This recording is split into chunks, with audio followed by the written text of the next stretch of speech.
இன்றைக்கி என்ன பண்ணால் ஒரு சுடிதார் டாப் வந்து எப்படி ஸ்டிச் பண்ணலாம் அப்படிங்கிறத பார்க்கலாம். இன்றைக்கி வந்து கொஞ்சம் சொல்லிக் கொடுக்கலான்னு ஒரு சின்னதாக ஒரு முயற்சி எடுத்துக்கிறேன். ஃபஸ்ட்டு வந்து நான் என்னென்ன அளவு தேவைப்படுமோ அதை ஃபுல்லாக எழுதி வச்சுட்டேன். அகலம், உயரம், கழுத்து அகலம், ஷோல்டரு, பின் கழுத்து, கை வளைவு, முன்கழுத்து, 12 இன்ச்சோடைய அகலம், ஓப்பன் உயரம், ஓப்பன் அகலம், அப்புறம் கை நீளம் எல்லாத்தையுமே வரிசையாக எழுதி வச்சுட்டேன். இனிமேல் வந்து இதை வந்து அளந்து நம்ம அதில் வந்து குறித்து வச்சுக்கிற வேண்டியது தான்.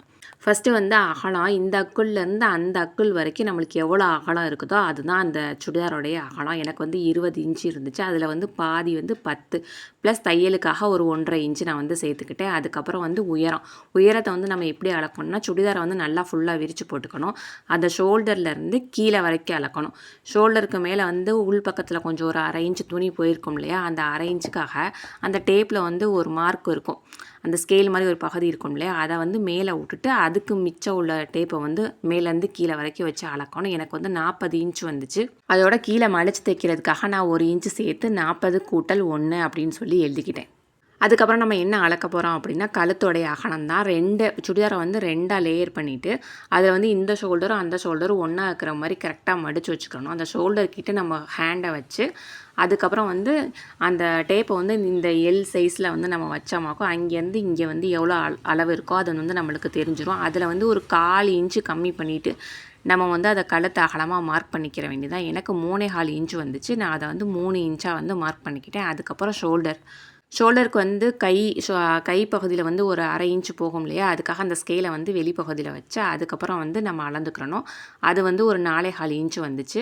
அதுக்கப்புறம் பின்கழுத்தும் ஷோல்டருக்கு மேலே போகிற துணிக்காக அந்த ஸ்கேலை வச்சு பின்கழுத்தை அளந்துக்கிட்டு இந்த மாதிரி எல் சைஸில் நம்ம வச்சு பார்த்தோமாக்கும் அதோடைய கரெக்டான அளவு நம்மளுக்கு தெரிஞ்சிடும். நம்ம பின்கழுத்து, அதுக்கப்புறம் முன்கழுத்து, இப்போ வந்து கை வளைவு, எங்கே ஷோல்டர் நம்ம மார்க் பண்ணிக்கிறோமோ அங்கே மேலே அந்த ஸ்கேல் பகுதியை வச்சுட்டு அதுக்கப்புறம் அந்த வளைவு போகிற இடத்துல கரெக்டாக அந்த எல் ஷேப்பில் நம்ம திருப்பினோமாக்கும் நம்மளுடைய கரெக்டான எக்ஸாக்டான அளவு வந்து நம்மளுக்கு கிடச்சிரும். இப்படி தான் நான் வந்து ஸ்டிச் பண்ணுவேன். அதுக்கப்புறம் நம்ம வந்து 12 இன்ச்சுன்னு போட்டுக்கிறோமா, நம்ம வந்து ஷோல்டரில் 12 இன்ச்சு வந்து எங்கே வருதுன்னு பார்த்துக்கிட்டு அங்கேருந்து ஒரு அகலத்தை எடுக்கணும். எனக்கு வந்து 18 இன்ச்சு வந்திருக்குது. அந்த 18ல் வந்து பாதி வந்து 9 + 1.5 அப்படின்னு நான் மார்க் பண்ணி வச்சுருக்கேன். அடுத்து வந்து ஓப்பனுடைய உயரத்துக்கு ஷோல்டருக்கு எப்போதும் போல் அந்த ஸ்கேல் பகுதியை மேலே வச்சுட்டு ஓப்பன் எந்த இடத்துல இருக்குதுங்கிறத கரெக்டாக நம்ம பார்த்தோமாக்கோ அதுதான் ஓப்பனுடைய உயரம். அந்த உயரத்தையும் நம்ம எழுதி வச்சுக்கிறணும். அதுக்கப்புறம் ஓப்பன் உயரத்துக்கிட்ட எவ்வளோ அகலம் இருக்குதோ அதையும் வந்து நம்ம மார்க் பண்ணி வச்சுக்கிறணும். எனக்கு ஓப்பன் அகலம் வந்து 20 வந்துச்சு. அதில் பாதி வந்து 10 இன்ச்சு. அங்கே வந்து மடித்து நம்ம ஃபோல்டு பண்ணி தைச்சிருவோம் அப்படிங்கிறனால +1 மட்டும் நான் சேர்த்துக்கிட்டேன்.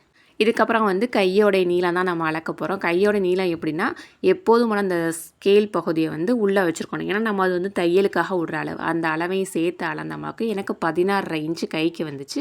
+1 நான் சேர்த்துக்கிட்டேன். அது எதுக்காக அப்படின்னா மடித்து தைக்கிறதுக்காக. இது ஃபுல்லாக மார்க் பண்ணி முடிச்சதுக்கப்புறம் தான் நம்ம தைக்கவே ஆரம்பிக்க போகிறோம். எனக்கு வந்து லைனிங் சுடிதார் தான் இன்றைக்கி. நான் வந்து ஃபஸ்ட்டு வந்து லைனிங்கில் போட்டு எல்லாத்தையும் கட் பண்ண போகிறேன். எல்லாத்தையும் வரிசையை நம்ம மார்க் பண்ணோம் இல்லையா, அதுபடியே நம்ம கட் பண்ணிடலாம்.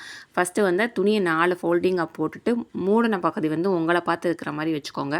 நான் முதல்ல மார்க் பண்ணது வந்து கழுத்து அகலம், 2வது மார்க் பண்ணது வந்து ஷோல்டர். அதுக்கப்புறம் ஷோல்டர்லேருந்து கையோடைய வளைவுக்காக நம்ம குறித்து வச்சுருந்தோம் இல்லையா, அந்த அளவை வந்து ஒரு எல் மாதிரி போட்டுக்கிற வேண்டியதான். ஃபஸ்ட்டு ஒரு கோடு போட்டுக்கிட்டு இப்போ இந்த பக்கம் ஒரு கோடு போடுறோம் இல்லையா, அங்கே தான் வந்து நம்மளுடைய உடம்போடைய அகலத்தை வந்து குறிக்க போகிறோம். 10 இன்ச்சில் ஒரு குறியீடும் ஒரு அளவு மார்க் பண்ணிவிட்டு அதுக்கப்புறம் தையலுக்கு விடுற 1.5 இன்ச்சையும் நம்ம மார்க் பண்ணி வச்சுக்கிறணும். அதுக்கப்புறம் 12 இன்ச்சு உயரத்தை மார்க் பண்ணிவிட்டு நம்ம ஆல்ரெடி எழுதி வச்சுருப்போம் 12 இன்ச்சுக்கு எவ்வளோ அகலங்கிறது, அதையும் மார்க் பண்ணி அதோட நம்ம 1.5 இன்ச்சு தையலுக்கு விடுறோம் இல்லையா, அதையும் சேர்த்து மார்க் பண்ணிக்கிறணும். அதுக்கப்புறமா வந்து ஓப்பனுடைய உயரம் வந்து எவ்வளோ இருக்குதுங்கிறத நம்ம ஆல்ரெடி குறித்து வச்சுருப்போம். அந்த ஓப்பனுடைய உயரத்தில் மார்க் பண்ணிவிட்டு அந்த உயரத்துலேருந்து எவ்வளவு அகலம் வருதுங்கிறதையும் மார்க் பண்ணி +1 தான் சேர்க்கணும். ஏன்னா அந்த இடத்துல வந்து நம்ம துணியை வந்து மடக்கி தைச்சிருவோம் சைடு ஃபோல்டிங்காக. அதுக்கப்புறம் கீழே வந்து உயரத்துடைய கடைசி பகுதியில் வந்து ஓப்பனுக்கு எவ்வளோ நம்ம ஓப்பனுடைய ஹைட்டுக்கிட்ட நம்ம எவ்வளோ அகலம் வச்சோமோ அதை விட ஒரு 1/2 இன்ச்சு ஜாஸ்தியாக வச்சா மட்டும் போதும்.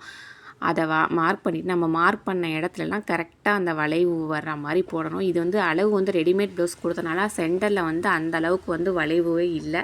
அவங்க வந்து ஆனால் இதே அளவில் ஸ்டிச் பண்ண சொன்னதுனால நானும் ரொம்ப உள்ளக்கா வளைச்சி விடலை. இதை ஃபுல்லாக மார்க் பண்ணிவிட்டு நம்ம வந்து முன்கழுத்தையும் பின்கழுத்தையும் மார்க் பண்ணி வச்சுக்கலாம். 2ஐயும் சேர்த்து ஒத்தாப்பில் வெட்ட முடியாது இல்லையா, அதனால் இந்த சுற்றி இருக்கிறதெல்லாம் வெட்டி முடிச்சுட்டு முன்பாட்டையும் பின்பாட்டையும் தனித்தனியாக வெட்டினதுக்கப்புறம் 2 கழுத்தையும் நம்ம வந்து கட் பண்ணி எடுத்துக்கலாம். நம்ம இதை எல்லாத்தையுமே கட் பண்ணி முடிச்சதுக்கப்புறம் நம்ம எங்கெங்கெல்லாம் அடையாளம் போட்டோமோ அங்கே வந்து ஒரு இடத்துல சின்னதாக கட் பண்ணி விட்டுக்கிட்டோமாக்க நம்மளுக்கு வந்து அது ஸ்டிச் பண்ணும்போது ஈஸியாக இருக்கும். இந்த இடத்துல வந்து நம்ம வந்து இவ்வளோ துணி உள்ளக்க போகிறதுக்காக விட்டுக்கிறோம் அப்படிங்கிறது நம்மளுக்கு கொஞ்சம் தெளிவாக தெரியும். எந்த இடத்துல கேப் போடணும் அப்படிங்கிறது இந்த அடையாளத்தை பார்த்தாலே நம்மளுக்கு தெரிஞ்சிடும். நம்ம எடுத்து மறுபடியும் டேப் எடுத்து அளந்துக்கிட்டு இருக்க தேவையில்லை. அதுக்காக தான் இந்த அடையாளம். இப்போ வந்து முன்பாட்டையும் பின்பாட்டையும் தனித்தனியாக வெட்டி எடுத்தாச்சு. முன்கழுத்தை வந்து மார்க் பண்ணி வெட்டிட்டேன். அதுக்கப்புறம் பின்பாட்டை எடுத்து அது பின்கழுத்தையும் மார்க் பண்ணி ஃபுல்லாக வெட்டியாச்சு. இந்த சுடிதாருக்கு வந்து கைக்கு வந்து லைனிங் தனியாக எடுக்கலை. கைக்கு வந்து லைனிங் இல்லாமல் தான் ஸ்டிச் பண்ண போகிறோம். அதனால் லைனிங் துணியில் வந்து நான் கை கட் பண்ணலை. மெயின் கிளாத்தை வந்து எந்த சுருக்கமும் இல்லாமல் தரையில் போட்டு நல்லா தேய்ச்சி விட்டுக்கோங்க. நிறைய இதில் கொஞ்சம் சுருக்கம் இருந்தனால நல்லா தேய்ச்சி விட்டதுக்கப்புறம் வந்து நம்ம வந்து லைனிங்கில் வந்து ஹைட்டை வந்து மார்க் பண்ணியிருக்கவே மாட்டோம். ஆனால் வந்து மெயின் கிளாத்தில் வந்து ஹைட் நம்மளுக்கு எவ்வளோ தேவையோ அந்த அளவு மார்க் பண்ணிக்கணும். நான் கீழே டிசைன் கொடுத்துருக்கனால கீழேருந்து ஹைட்டை மார்க் பண்ணி மேலே வந்து அதை அட்ஜஸ்ட் பண்ணி வச்சுருக்கேன். லைனிங் துணி அளவே கரெக்டாக வெட்டாமல் ஒரு 1/2 இன்ச்சு தள்ளி தான் நான் வெட்டுவேன். லைனிங்கையும் மெயின் கிளாத்தையும் ஜாயின் பண்ணதுக்கப்புறம் அந்த எக்ஸ்ட்ரா இருக்கிற கிளாத்தை ஃபுல்லாக நான் வெட்டி விட்ருவேன். இப்போ வந்து லைனிங்கையும் மெயின் ஃபேப்ரிக்கையும் தனித்தனியாக வெட்டி எடுத்தாச்சு. இனிமேல் ஸ்டிச் பண்ண வேண்டியது தான் வேலை. ஃபஸ்ட்டு குறித்து கொடுத்த அளவெல்லாம் வந்து நீங்கள் ஸ்க்ரீன்ஷாட் எடுத்து வச்சுக்கிட்டிங்களா உங்களுக்கு கொஞ்சம் ஈஸியாக இருக்கும். நான் எப்போயுமே ஸ்டிச் பண்ணுறதுக்கு முன்னாடி எல்லா அளவையும் வந்து நோட்டில் எழுதி வச்சுட்டு அதுக்கப்புறம் தான் ஸ்டிச் பண்ணவே ஸ்டார்ட் பண்ணுவேன். கொஞ்சமாக முயற்சி பண்ணிக்கிறேன். உங்களுக்கு புரியுமா என்னன்னு தெரில. புரிஞ்சால் லைக் பண்ணுங்கள்.